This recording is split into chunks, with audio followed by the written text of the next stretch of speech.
Ah, the Mini ITX chassis that everyone's been waiting for. Yeah, it took us a while, but hey, quality takes time. Okay, fine. We were really busy, but we got to it now, so let's check it out. Ladies and gentlemen, the Mini ITX case you all wanted me to review, and we're doing it right now.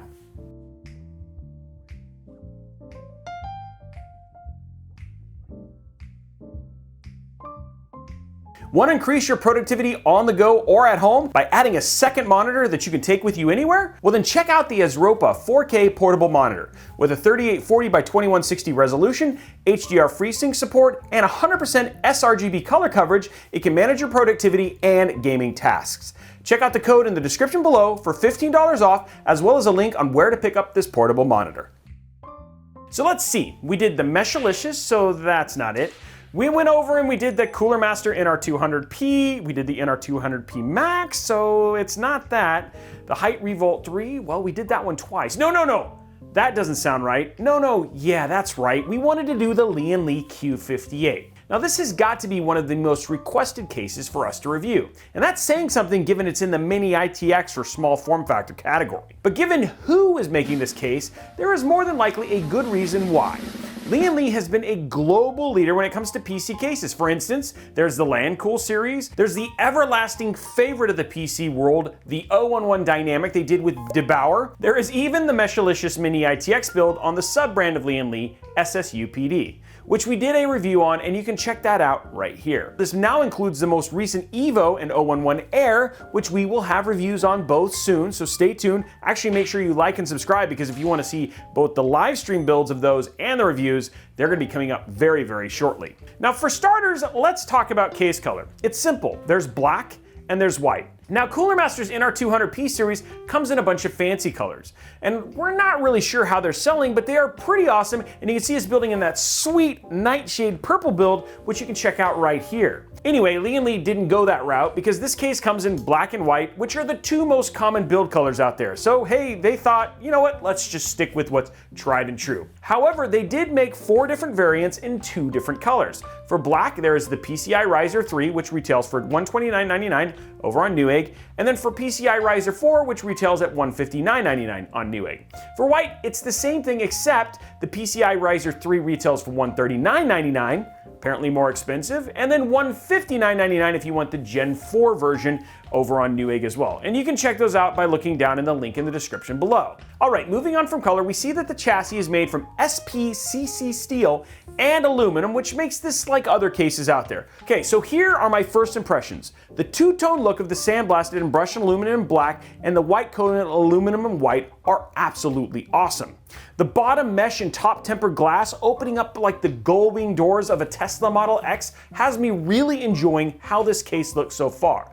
And it's nice to see something actually different. What's also great about the side panels is that the case is considered modular by design. So they're interchangeable, so you can put the mesh on the top or the glass on the bottom, or you can even buy separate mesh panels by looking down in the description below. We got links for those things in both black and white for about $16 per kit. And then it's just about the combinations. You could do like black and white, all tempered glass, all mesh, black and white mesh, white and black mesh. One of my favorite options is the fact that you can make one of the sides all tempered glass to really show off your build and let the RGB shine through like the Aurora Borealis.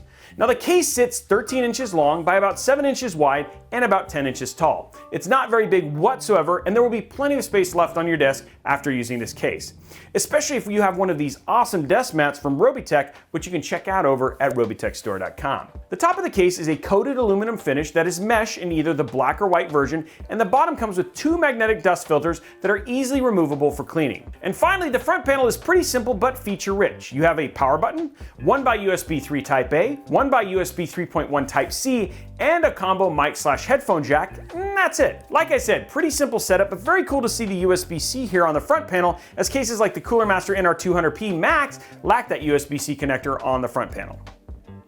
That is true, okay. So let's open up the case and let's look at the internal specs to see what we can fit in here. So for motherboards, there's no real reason to explain what motherboards fit inside this Mini ITX case, but for the sake of the review, I'll tell you, Mini ITX motherboards fit inside of this Mini ITX case. Pretty straightforward. Power supplies? Well, this is actually where Lian calls for 2 modes, SFX and SFXL mode, as well as ATX mode. So both SFX and ATX PSUs will fit in here. Just remove the SFX PSU bracket that's installed and you can fit a full ATX PSU up to 160 millimeters. Now, sticking with the fact that there's actually two power supply options, when we talk about radiator and fan support, it's going to be a difference between the different PSUs. So for fan placement in the SFX PSU mode, you can fit the following. You can do two 120 millimeter or two 140 millimeters on top with a 120 millimeter fan on the bottom. For fan placement in the ATX PSU mode, you can do one 120 millimeter or one 140 millimeter on top or a 120 millimeter on the bottom. Now for radiator placement in the SFX PSU mode, you can put a 1x240 or 1x280 millimeter top with a max length of 315 millimeters or a max 325 millimeters if you remove the front tray SSD, so radiators like the NZX Kraken X53 will fit inside this case. What's also a neat feature is the top brackets for the radiator is removable, so you can mount your AIO outside of the case and then easily install it afterwards. You can also fit a 120 millimeter rad on the bottom. Not sure about a fan though. Now for radiator placement in the ATX PSU mode, you get one 120 millimeter radiator on the top, and that's kind of it. Now if you want to use an air cooler in this case, you do have a max height of 67 millimeters, so your only options are that low profile air cooler such as the Noctua NH-L9X65 low profile CPU air cooler, which we've linked down in the description below. I mean, if you're going to air cool, you could, and that air cooler actually does a pretty good job of keeping those things cool, if you have the right CPU paired with it. Now on to GPUs. Any GPU up to 325 millimeters in length, 3-slot card will fit in here, so just be mindful of your cables. It's worth noting that the 30 series FE cards will fit, but I am absolutely not recommending putting them inside here, as that fan will be smothered pressed right up against the motherboard tray, absolutely suffocating it.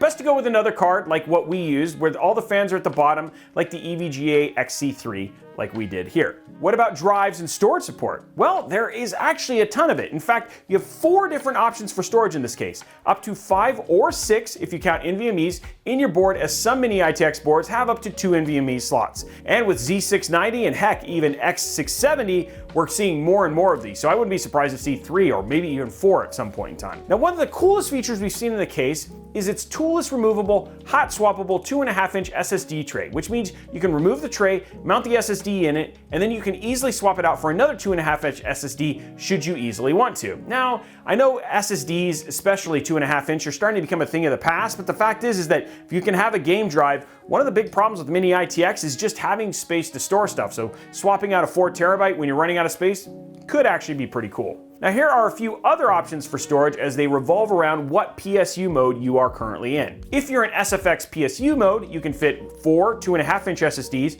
or 3 2.5-inch SSDs plus 1 3.5-inch HDD. Now if you're in ATX PSU mode, you can fit 2 2.5-inch SSDs. My suggestion, buy a bigger M.2 and utilize the hot swappable 2.5-inch SSD tray, as you'll have more room for all of your cables inside of the case, including some places to stick things that you'll need. Now, one other cool addition we have to mention is the inclusion of an RGB hub and fan hub that is in a swingable door near the top of the case. This means connecting fans and RGB headers far easier, as you can just route things to a single location, and the fact that it kind of pops out so you can easily install the cables is pretty dang awesome. And there you have it, all the awesome inside and out on the Lian Q58 Mini ITX case. What do you say we build in it and run some benchmarks for thermals and see how this performs, shall we? Okay, let's talk about parts that we're putting inside of this build. We're gonna do the Ryzen 5 5600X. For cooling this, we haven't got to use this yet, but we're gonna be using the white Kraken X53 RGB. We're gonna be using the Cooler Master V850 SFX Gold. For our motherboard, we're gonna be using the Aerostrix B550i. I love this little motherboard. For storage, because we got PCIe Gen 4 and PCIe Gen 5, we're gonna use the SN750 SE. And then for a game drive, we've got a 1 terabyte SN750, which you know me, I love Western Digital drives. I use them quite a bit. We're going to be using the T-Force Gaming SSD, their Vulcan G. We're going to be using 32 gigs at 3600 megahertz, 2x16 Vengeance Pro RGB SL, because why not? We're going to be using the Founders Edition RTX 3070 Ti. And then we're going to be putting all of this inside of this little case right here, the Lian Q58. It's the size of my head. Actually, my head's bigger. Okay, there you go. In. Okay, so let's get our M.2s in here now.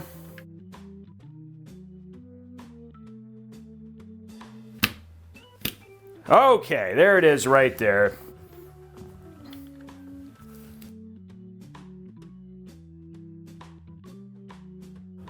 There we go. Wow, that was actually pretty clean and pretty quick. Let's go ahead and get our case. This is the Q58 from Lian. There it goes. Okay, so there's our top panel. Little Vulcan doors, you know what I mean? Little Vulcan wings like that. These just come off as well. They just slide right off. There we go. This pops off. So you have this right here. So for mounting your AIO, you don't have to do it in the case. And again, just like that, take this off. Let's get our motherboard mounted. Now we're just gonna remove our little cable here. Pop that in right now. Okay, riser's in. So far so good in terms of installation. Okay, so there's our fan, our rear fan's in. Next up, let's go ahead and run our cables. So everything's now hooked up to the motherboard. So let's get our SFF power supply put in.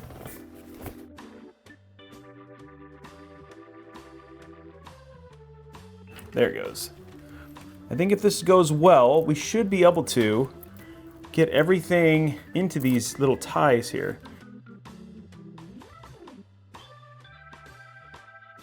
How's that look? See, that looks nice. Let's grab our GPU. You can see how that like literally is just gonna sit there and block that airflow. Yeah, it's not a good idea. I'm gonna switch cards. There it is, RTX 3080 XC3. That'd be perfect. That's such a great card for this. We just need to get the AIO installed.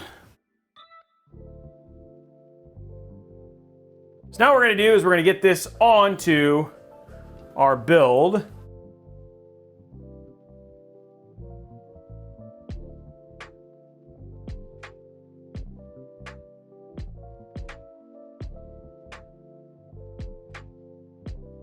And then we throw this back on, and then it's done. Oh, snap! Oh, that looks so good! I love the white light.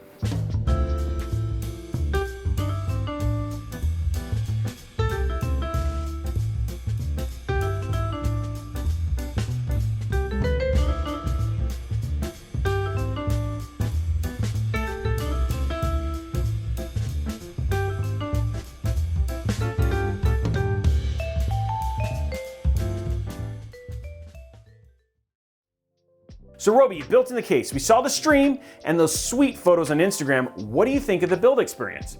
You know, from Mini ITX, it's not bad. Now, there are two cases that are just top-notch Mini ITX cases to build in, and that's the NZXT H1 and the current, I can't believe this is real thermals, the NR200P Max, which you can see our full review of right here. Now, what's different about these versus the Q58 is that these have a ton of hardware already built in. So it's really almost like Duplo Legos when building in these cases, given everything's just kind of ready for you to just plug in, which hadn't really been a thing in Mini ITX cases until now. Now let's talk about the Q58.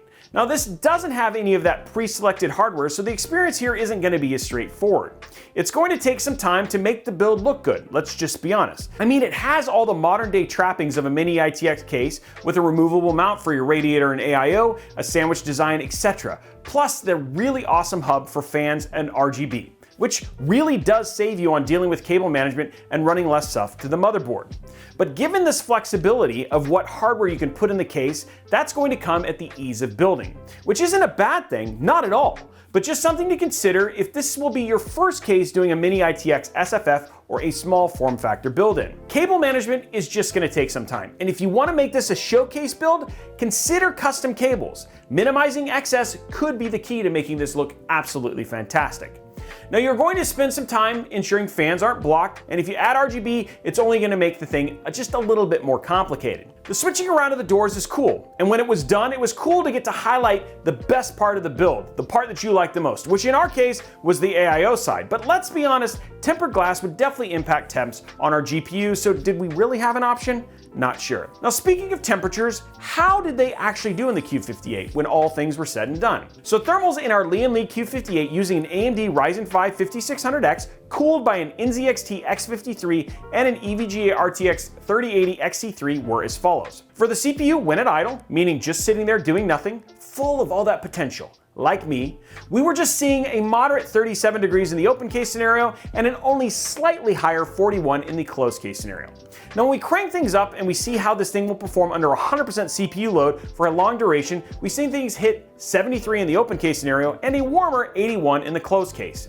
Now, we're definitely seeing the impact of some of those tempered glass panels, and if you really want to push this with a higher CPU, then foregoing those and going all mesh may be a better option. Okay, so for GPU, Robey, what about the 3080? How did that do? Well, let's start by saying I originally did this build with what was supposed to be a 3070 Ti Founders Edition, but given the nature of the case, I would state that the FE cards are not going to work in this case, period. The panel on the back of the motherboard ends up being right up against the GPU and will starve the FE cards for air. So another thing to consider here when choosing a card for this case. However, when paired with the right card and the mesh side panels, things look pretty good. At idle, we saw the GPU sitting at a moderate 38 degrees in the open case scenario and a 2-degree jump up to 40 in the closed case scenario. But when we start our hardcore benchmarking and get this GPU to heat up, we see temperatures climb to 75 in the open case and a 4-degree warmer 79 in the closed case. There's even more potential if you went all mesh on the case, but we didn't have the panels to fully test that. So thermals are fine, and the build experience is about as good as it can get for a mini ITX case, and it has more flexibility than kits like the H1 or the NR200P Max. But what about the build you put inside the case, Robey? How did that perform on games? Well, let's find out, shall we?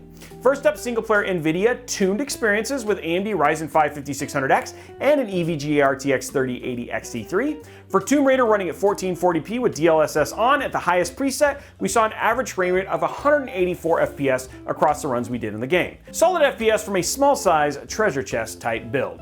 For Metro Exodus running at 1440p, running with ray tracing on high and DLSS set to ultra performant, we saw an average FPS across our runs of 60.12, just slightly above 60 frames per second, and if you're noticing dips, you could turn a few knobs to give you a little bit more headroom. Now for some of those AMD experiences. First up, Dirt 5 at 1440p with ultra high graphics settings, we saw an average frame rate of 130.5, which is pretty good for racing and then some. Lastly, and rounding out the single player experiences with Borderlands 3 running at highest graphical preset, we saw an FPS average of 130.5, north of 120 frames per second, so nothing to change here. So what about MP games, Robey? Well, for Apex Legends running on low visual settings for 1440p, optimizing for competitive gameplay and high frames per second, we saw an average frame rate of 270.5 FPS across our multiple game sessions. Zero issues here, and pretty much good for any high refresh rate monitor that isn't 360 Hz. For Call of Duty Warzone, again on low visual settings at 1440p, optimizing for competitive frame per second gameplay and maximizing for frame rate, we saw an FPS average of 197.3. Pretty good. Finally, for Fortnite, again at 1440p, low visual settings, we got a very fluid and high 415.8, which is absolutely great. 360 Hz monitor, here we come. So closing it out, Robey, what are your final thoughts? So the Lian Q58 is an interesting concept with some great quality of life additions to help make the build experience as good as it possibly can be and still provide you flexibility in what hardware you want to put inside of the case. However, with such a small enclosure and with heat becoming a standard issue with higher end builds as time goes on, you are going to be limited by what you can do in this case, even with the 280mm radiator/AIO. Though you can still cool some beefy builds, it's just something to be aware of. Also be aware that for optimal performance as you start to pop up in power, you may want to start ditching the tempered glass panels for mesh, as you will need all the air you can get. I know, you love to show your build off, but at the same time, at the sacrifice of what? The best part though, is that this case totally gives you the options and the ability to switch out the panels, which is a super cool thing. See what I did there? Cool? You're laughing, I know it. Well, what did you think? Were you interested in the Q58? Did my review help you in some way? Was there something that surprised you? I would love to know all of that and more down in the comments below. Now, while you're down there, make sure you slap that subscribe button, whip that like button, and ring that notification bell so you get a notification each and every time we post a new video or go live right here on Robeytech. Have questions about this laptop or any other tech-related questions? Then check out our amazing Discord server filled with other tech and PC enthusiasts that love to share their thoughts and ideas on those very subjects. Looking for cheap tech? Then check out @robeytechdeals.com or @robeytechdeals on Twitter, where you can have our guy Tom scouring the internet for the best deals on all things from tech, PC components, TVs to video games. Finally, you can follow me and my team on all the other socials at Robeytech absolutely everywhere. Anyway, guys, we hope you enjoyed this video. We hope you enjoyed the review, and we look forward to seeing you on the next one.